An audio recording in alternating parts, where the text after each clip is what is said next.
Baik, Assalamualaikum warahmatullahi wabarakatuh.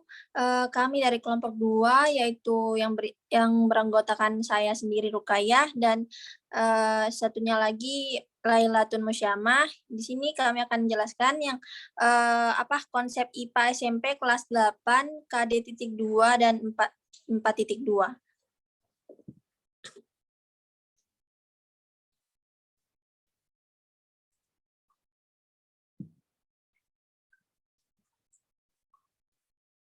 Nah, KD.2 sendiri berisikan menganalisis gerak lurus, pengaruh gaya terhadap gerak berdasarkan hukum Newton, dan penerapannya pada gerak benda dan gerak makhluk hidup. Dan KD 4.2 yaitu menyajikan hasil penyelidikan pengaruh gaya terhadap gerak benda.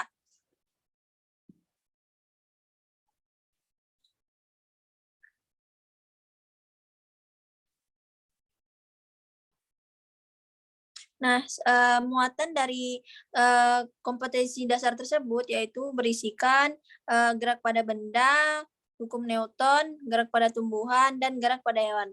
Berikut ini dia penjelasan dari gerak pada hewan yang akan dijelaskan oleh Laila. Baik, terima kasih. Di sini saya akan menjelaskan mengenai materi gerak pada benda.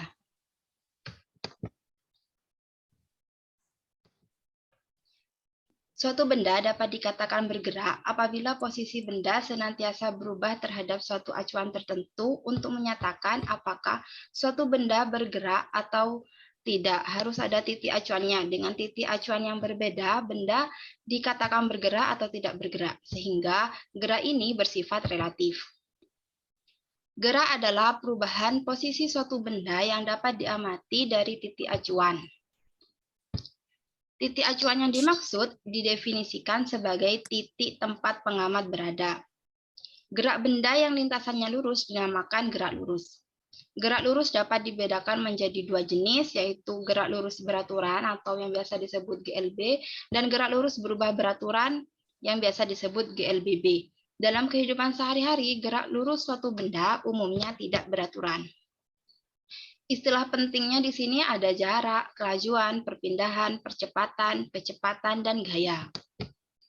Pertama, jarak dan perpindahan. Jarak adalah besaran skalar, yaitu panjang lintasan sesungguhnya yang ditempuh sebuah benda. Jika perpindahan adalah besaran vektor, yaitu perubahan kedudukan suatu benda. Kemudian, kelajuan dan kecepatan. Kelajuan di sini didefinisikan sebagai hasil bagi antara jarak yang ditempuh dengan selang waktu untuk menempuhnya. Persamaan matematisnya yaitu V sama dengan S per T, atau kecepatan sama dengan jarak dibagi waktu.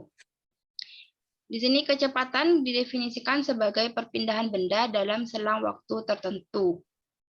Persamaan matematisnya yaitu V sama dengan delta S dibagi delta T. Satuan kecepatan dalam satuan internasional adalah meter per sekon pangkat min 1 meter sekon pangkat min 1 atau meter per sekon. Kemudian percepatan.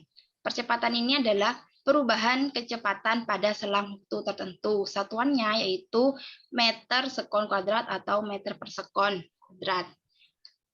Persamaan matematisnya yaitu A atau yang biasa disebut simbol perubahan sama dengan delta V dibagi delta T atau VT dikurangi V0 dibagi T. Kemudian jenis-jenis gerak lurus ada dua, yaitu gerak lurus beraturan dan gerak lurus berubah beratur. Gerak lurus beraturan atau GLB. Gerak lurus beraturan merupakan jenis gerak pada lintasan lurus yang kecepatan geraknya tidak berubah atau kecepatannya konstan, sehingga tidak memiliki percepatan atau percepatannya sama dengan 0. Contoh GLB di sini yaitu mobil mainan yang bergerak menggunakan baterai, gerak kereta api yang melaju dengan kecepatan tetap, gerak mobil di jalan tol yang speedometernya menunjukkan angka yang tetap.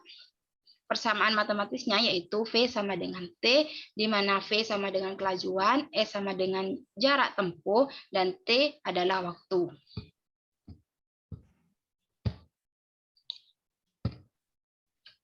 Gerak lurus berubah beraturan atau GLBB. Gerak lurus berubah beraturan merupakan gerak benda dengan lintasan garis lurus dan memiliki kecepatan yang selalu berubah-ubah secara teratur setiap saat. Karena percepatannya mengalami perubahan, maka timbullah besaran percepatan. Percepatan adalah perubahan kecepatan terhadap selang waktu.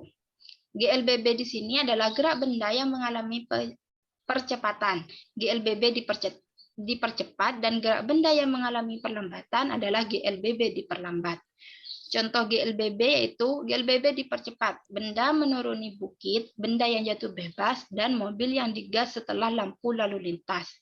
Kalau GLBB diperlambat yaitu benda menaiki bukit, benda yang dilempar ke atas, dan mobil yang direm saat akan melewati lampu lalu lintas. Persamaan matematisnya di sini yaitu VT sama dengan V0 ditambah atau dikurangi A kali T. Kemudian VT kuadrat sama dengan V0 kuadrat ditambah atau dikurangi 2 kali A dikali S. S sama dengan V0 kali T ditambah atau dikurangi setengah AT kuadrat.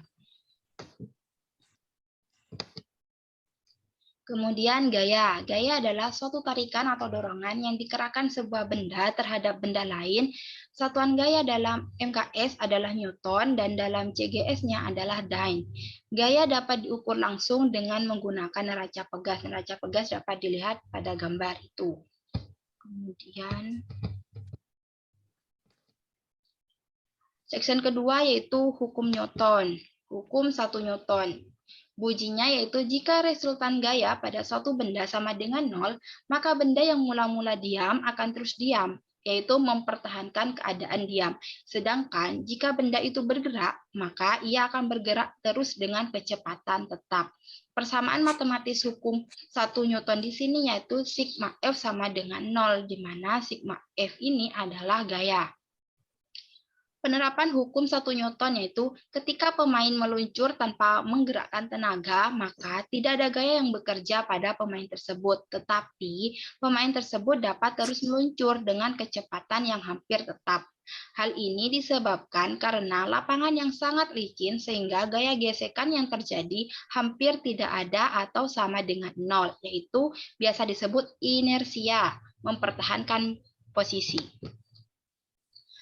Kemudian hukum 2 Newton yang berbunyi percepatan yang ditimbulkan oleh gaya yang bekerja pada benda berbanding lurus dengan besar gayanya dan berbanding terbalik dengan massa benda.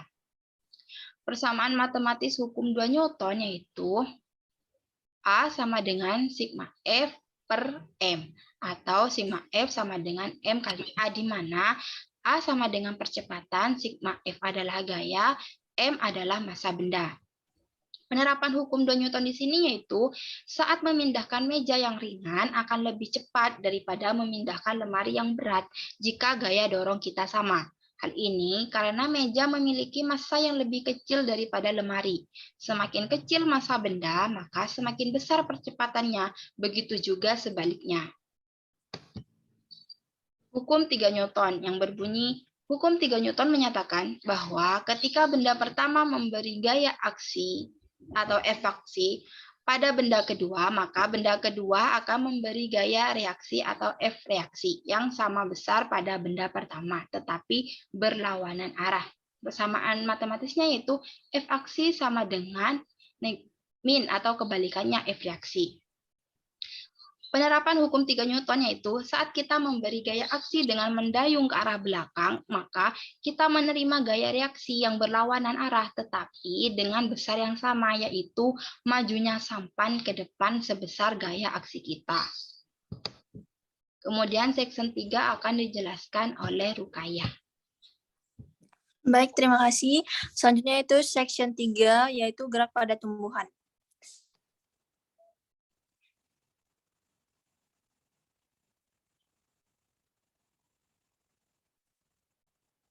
Nah, gerak pada tumbuhan ini, gerak tumbuhan gerak bagi tumbuhan bergerak itu merupakan bentuk respon dalam menanggapi rangsangan atau disebut juga sebagai iritabilitas. Secara umum, gerak pada tumbuhan itu dibagi menjadi 3 jenis, gerak endonom, gerak higroskopis, dan gerak eksionom. Nah, gerak endonom sendiri yaitu endonom berasal dari kata endo yang artinya dalam. Jadi, gerak endonom adalah gerak pada tumbuhan akibat rangsangan yang berasal dari dalam tubuh tumbuhan, misalnya pH dan hormon.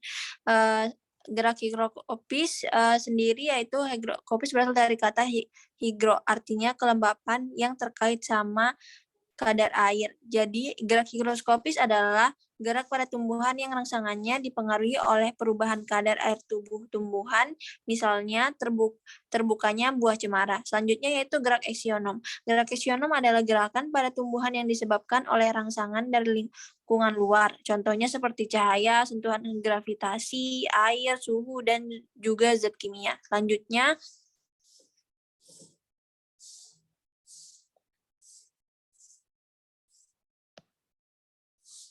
gerak eksionom. Gerak eksionom itu juga terdiri dari gerak taksis, gerak tropisme, dan gerak nasti. Nah, gerak taksis ini adalah gerak berpindah tempat dari bagian tertentu tumbuhan yang dipengaruhi oleh arah datangnya rangsangan.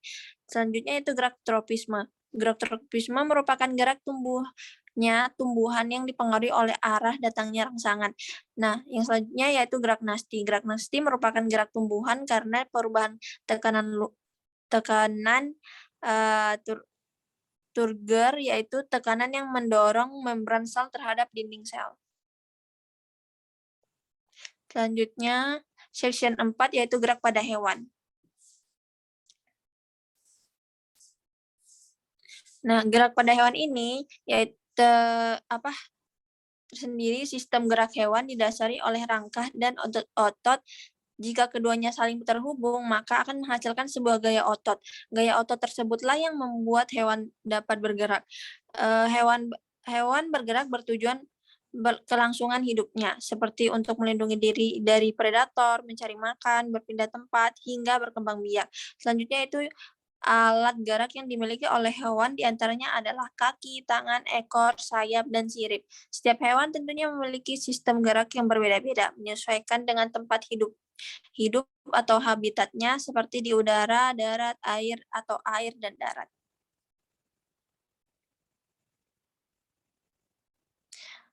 Selanjutnya yaitu berikut sistem gerak pada hewan. Yang terdiri dari aves atau burung adalah jenis vertebrata berdarah panas yang bergerak dengan cara mengepakkan sayapnya ke atas ke bawah. Otot-otot digunakan untuk mengendalikan sayap pada saat terbang di udara. Hewan amfibi sebenarnya bisa hidup di darat dan di air. Seperti contohnya adalah katak. Katak mempunyai tungkai belakang panjang yang berguna untuk memberikan tekanan pada air yang membuatnya mudah untuk melakukan gerakan saat berenang di air. Selain itu, katak juga mempunyai otot-otot yang kuat. Selanjutnya yaitu reptilia, yaitu ular. Ular adalah hewan jenis reptilia yang memiliki tulang ekor, tulang badan tersusun dari ratusan ruas tulang belakang, dan tulang kepala.